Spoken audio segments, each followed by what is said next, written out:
So this video is the first in another series that I'm just starting on, and it's a panel interview on Purplexed channel with a local from Truckee. I particularly like this local because she is honest, straightforward, and factual.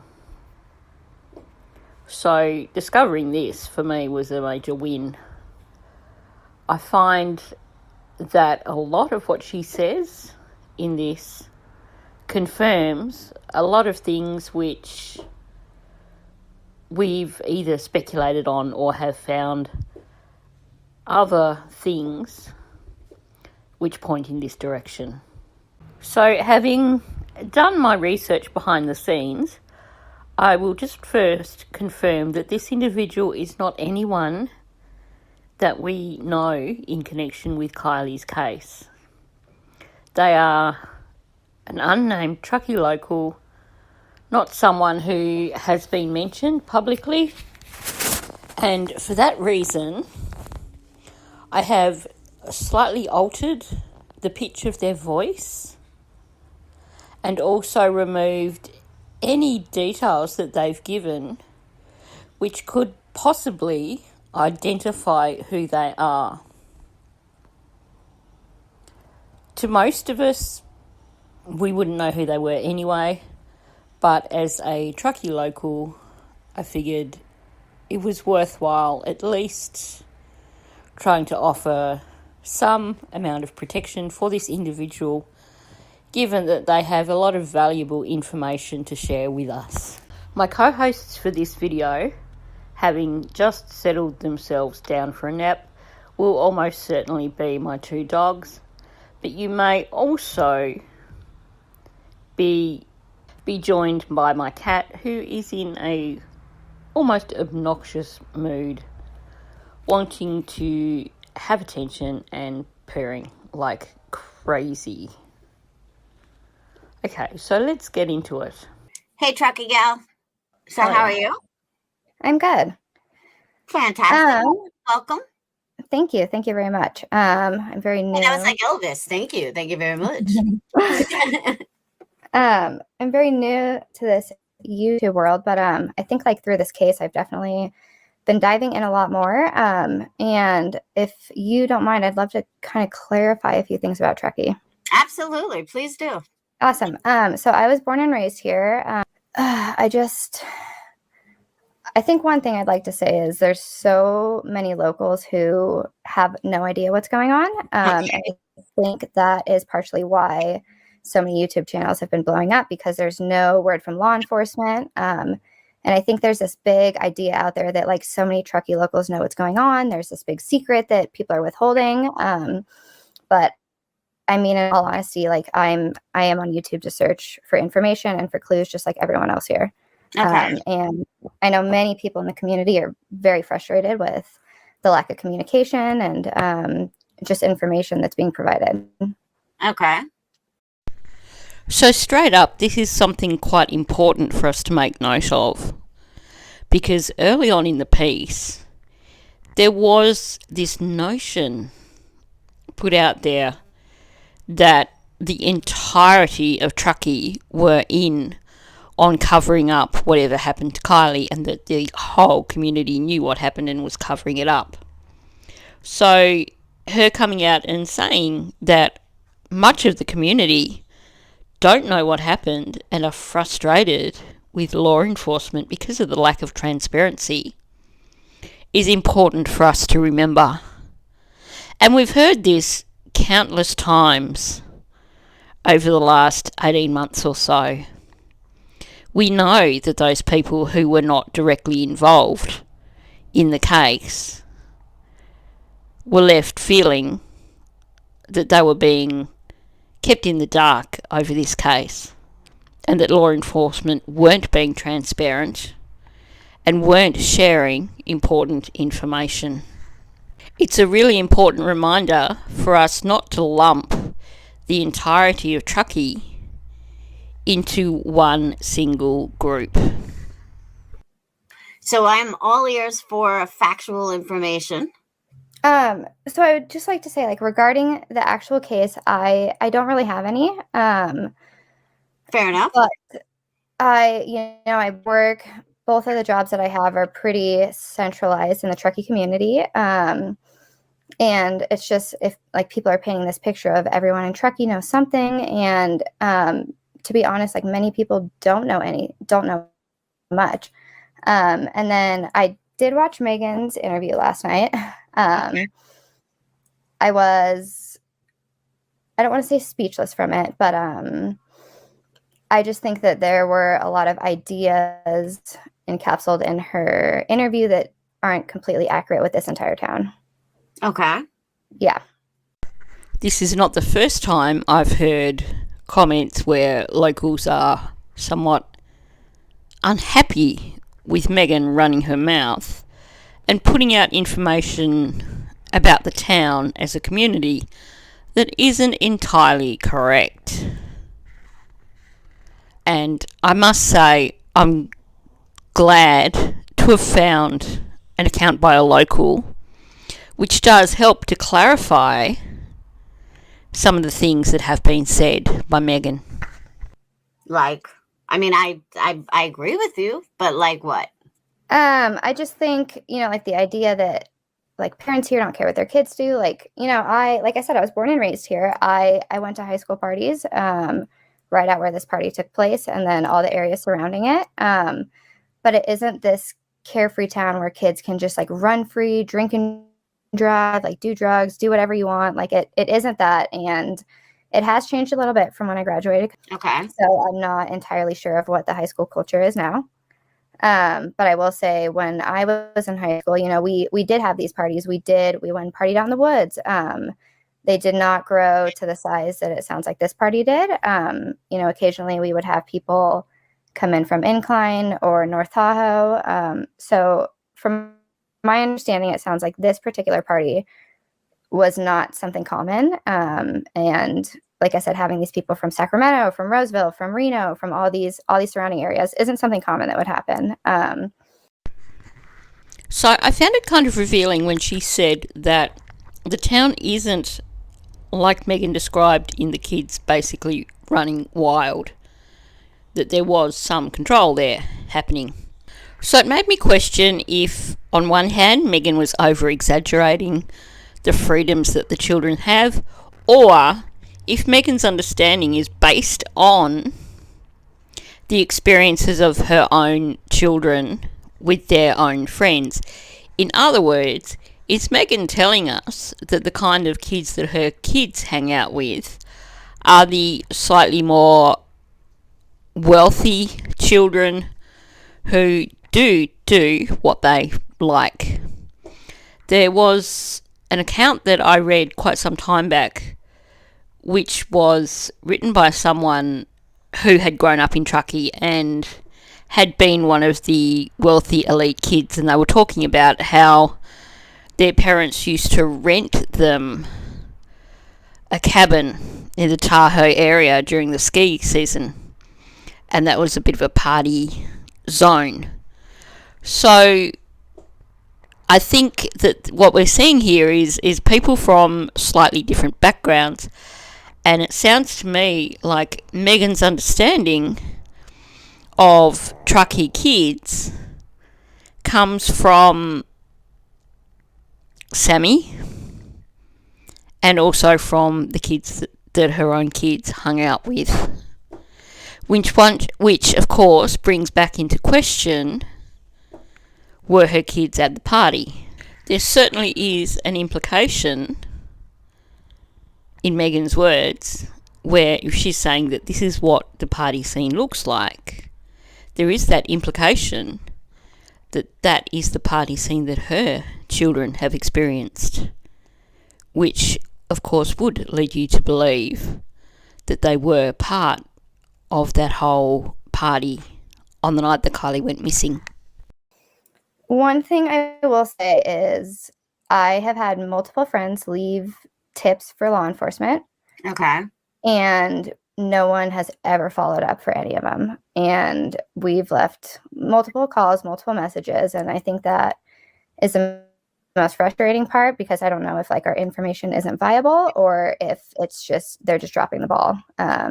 So a few things from this. First of all, it confirms what we've heard from multiple sources, that it didn't appear as if law enforcement were following up on leads. Or at the very least, they were keeping them pretty damn quiet. But it also explains why people were being bitched at by law enforcement for leaving tips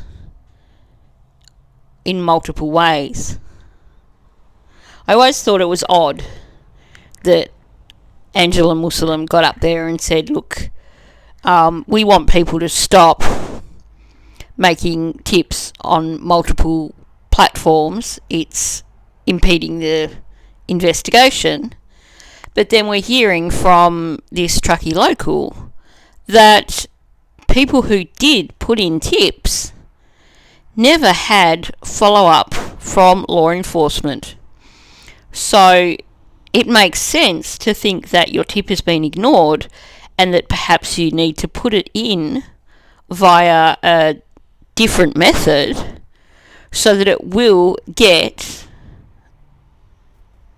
attention. And does this speak to incompetency, or does this speak to an attempt to cover up?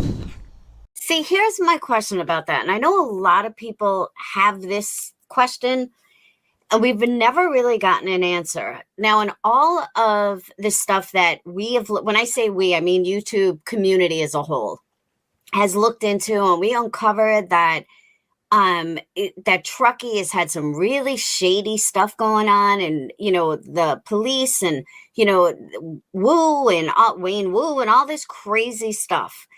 And before that, I will join any conspiracy or think that it's that route or anything like that. Like, there has to be a motive, and I can't think of any motive. And this is where I'm hoping like a local can help me out. Like, there has to be a motive. And why would they want to cover up Kylie's death? Why would they want to cover up Kylie's murder, accident, whatever you want to call it? And I can't seem to figure out why.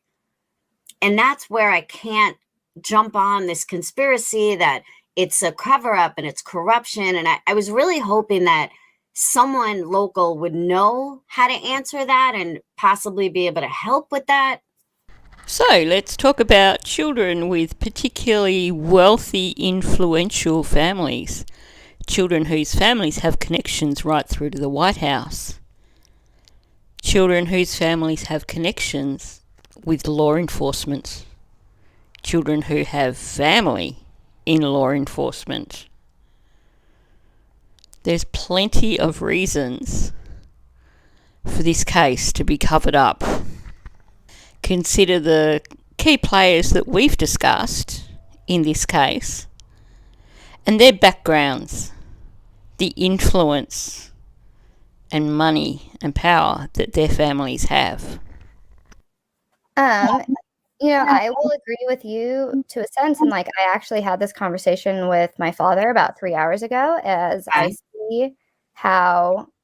see that it could be foul play, and then I see how it can be an accident. And especially after watching the videos of the car going into the lake that came out earlier today, I can see both possibilities. And just with the lack of information, I can't rule one out. As far as corruption goes, it's hard to say. We're a small town. We have a good amount of law enforcement here.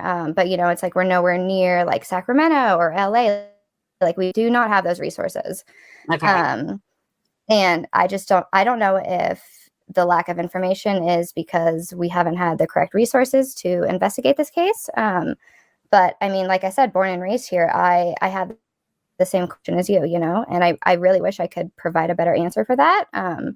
In retrospect, that's actually a really difficult question to ask anyone who is from the area. Because publicly, they can't exactly come out and say, well, actually, yeah, we've got some pretty corrupt bastards here in our area. So they have to find a diplomatic way to talk about it. Now, she says at one point that she doesn't know if it's about a lack of resources. But I think this is one of those things trying to be diplomatic, because she's told us that she's followed the case from the get-go, so she would know full well that there were so many resources thrown at this case, and that it just doesn't make sense, given the number of resources that were thrown at it, for Kylie not to have been found. And like I said, we can hardly criticise anyone from the area for being careful with regards to how they discuss law enforcement in the area. You really don't want to put a target on your back, and you don't want to seem to be publicly criticising your local law enforcement. In areas like that, any public criticism of law enforcement is likely to see you being continually pulled over by law enforcement anytime you go anywhere and happen to pass a police car or a sheriff vehicle. So, yes, I can imagine that anyone in the area would want to be very careful about how they describe their local law enforcement. And I honestly can't think of a reason that it would be corrupt. Like, I do know people in law enforcement. I do know people who work for CHP. I do know people who work for Truckee PD. And they're great people. They have great character. They're very kind. And, I'm honestly just as perplexed as you are. Yeah, it's just, that's the one thing. And people talk about it. Oh, it's a cover up. It's corruption. And I'm like, okay, but there has to be a why. You have to have a why. Why is there corruption with Kylie? What is their motive for wanting to cover up an accident or murder, whatever, they rule it as, which I think it's pretty sure we all know they're going to rule it as as a tragic accident. I would agree. Regardless, but, unless someone comes forward. And I think even if someone comes forward and says, yes, I did this, it's not going to matter. They're still going to rule it out as an accident because they're going to blow it off like, yeah, we don't want to hear it. It's just so weird to me. I think one of the things that I really love about Purplexed's content is that she is a really good analyst. And even though she's saying here that she can't find a reason why they would want to cover up Kylie's case, which of course we do know why, or we believe we know why, at the same time she's turning around and saying that she is convinced that no matter what, they're going to rule it an accident. And the funny thing is that while I think that Purplexed simply moved on because that's just the way that she runs her channel, but I find it interesting that there were creators who came out and said beforehand that they thought that even though, regardless of whether it was or not, that it would be ruled an accident. And then those same creators who, having basically admitted that they think that there's corruption there and that being ruled an accident isn't going to mean that it truly was an accident, those same creators basically turned around and went, well, case closed. We don't need to cover this anymore because it was just a sad accident. I think the biggest disappointment for me was when Grizzly turned around and simply accepted that it was an accident, because that was one creator that I thought would have actually looked closer and questioned closer and turned around and said, well, to me this doesn't seem right. Whereas I haven't listened to the end of this playlist from Purplexed yet, but I get the impression that she's eyes wide open, and wouldn't have readily accepted them saying that it was an accident, given all the evidence that suggested that it truly wasn't. To me, as someone who has followed Perplexed for a while, it seems that she does have that kind of intuition that some creators do have, that she knows when something's not right in a case. And whether she can put her finger on it and put it in words precisely what the issue is,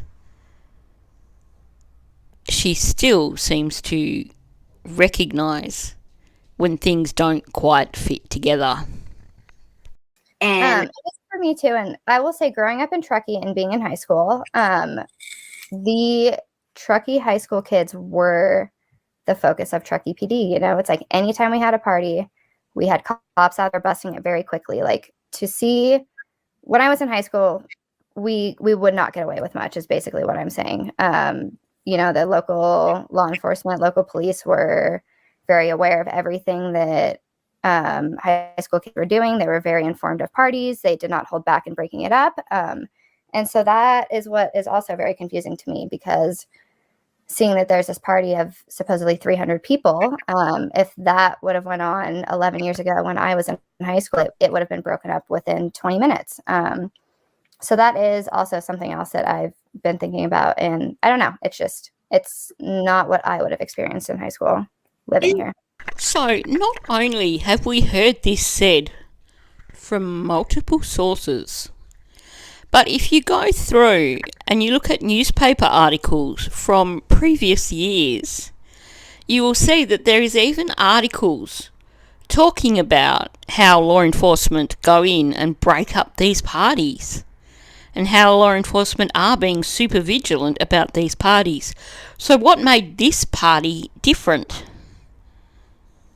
The only thing to me that I can think of is the fact that there were multiple children there who came from law enforcement families. Or perhaps law enforcement were just getting lazy. We know that there was a change of hands with Wu taking power earlier that year. Maybe he didn't see it as so much of a priority. But it seems to me that one of two things is happening here. Either law enforcement became complacent about these parties and decided to just let them be, or law enforcement chose to let these parties be because it affected family members, or law enforcement just suddenly became really dumb and forgot that teenagers would have parties in this area on weekends and figured that they didn't really need to police it. But the thing with that is that if you've got multiple children from law enforcement families going to these parties, then law enforcement did know that this party was happening. Surely. I mean, okay, kids can sneak out to parties, but when we're talking about half a dozen kids, surely of those children, there must have been some whose parents knew what it was they were planning on doing. And surely it wasn't the first time partying for any of those children of law enforcement families. I guess there is another possibility, and that goes back to the account by the campers who said that there was a string of cars who went into the campground at 9:30 and then left again at 12:30. So there you've got a 3-hour period of time that these kids were partying, apparently. Were these kids wised up to the whole idea with law enforcement cracking down on the parties? And were they moving the party around to avoid being caught? Isn't Truckee a very wealthy area? So Truckee is wealthy for second homeowners. In the last 10 years, our property taxes, our property value has increased by a ridiculous amount.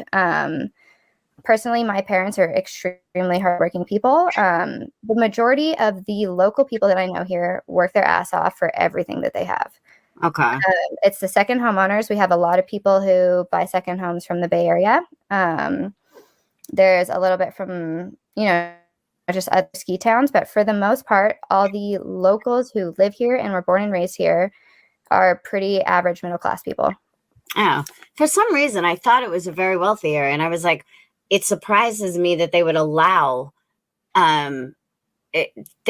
this to be as lackadaisical as it is for very wealthy kids, but for middle class, I don't think they care much. No, and I agree with you. And like I said, it definitely has changed since I've graduated. But I mean, when I was in high school, like every single high school student who drove to school had like a second or third hand used car, like it's leaking oil. It's, like it wasn't always this extremely wealthy community as it is turning into.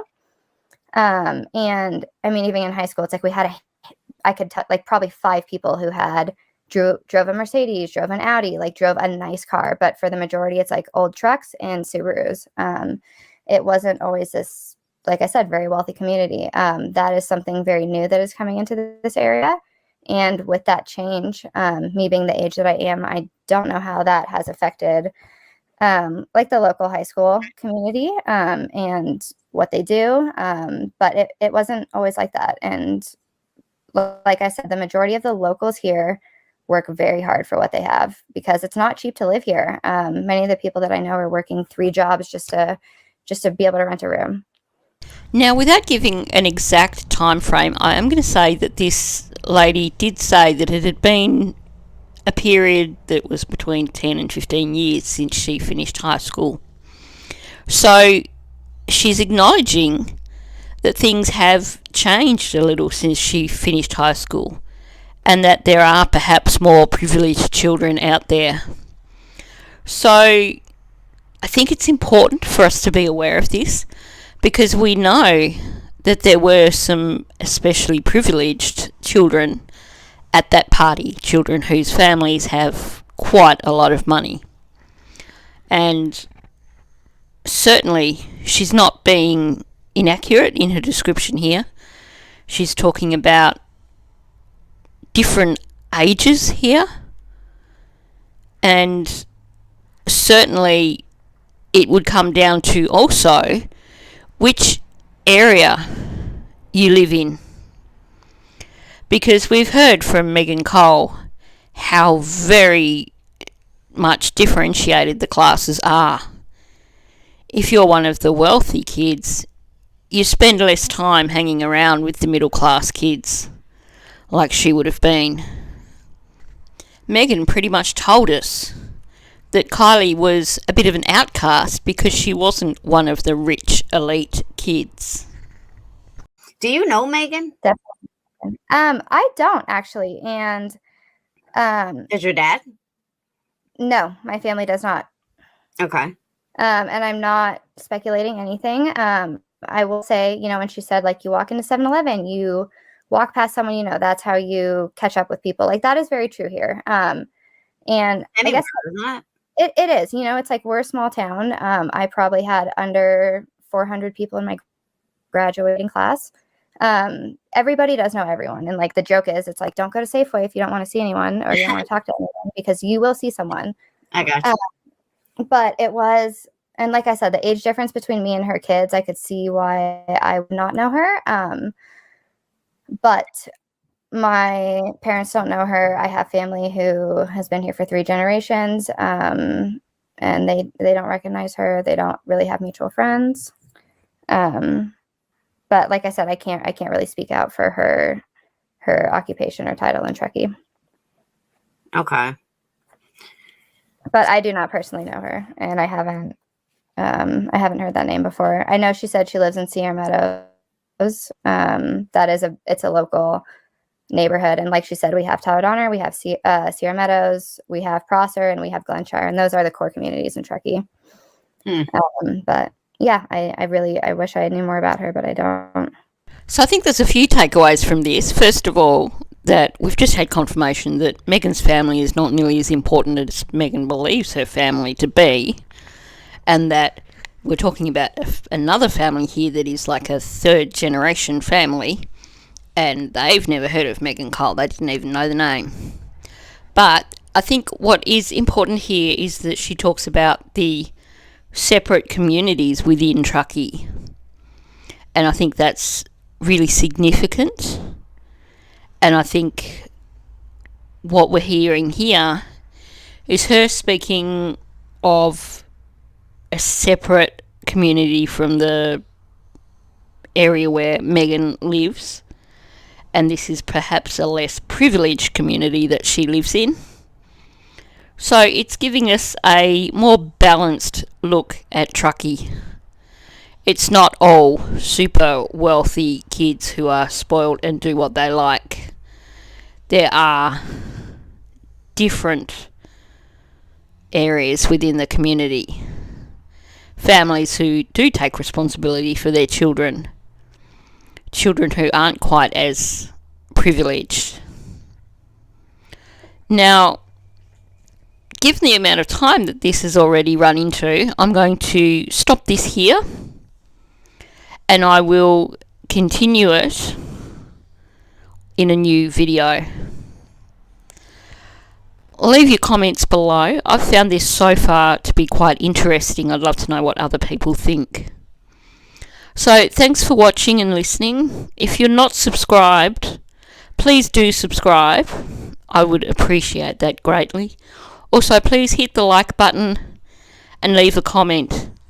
Let's keep Kylie's name out there in the YouTube algorithm.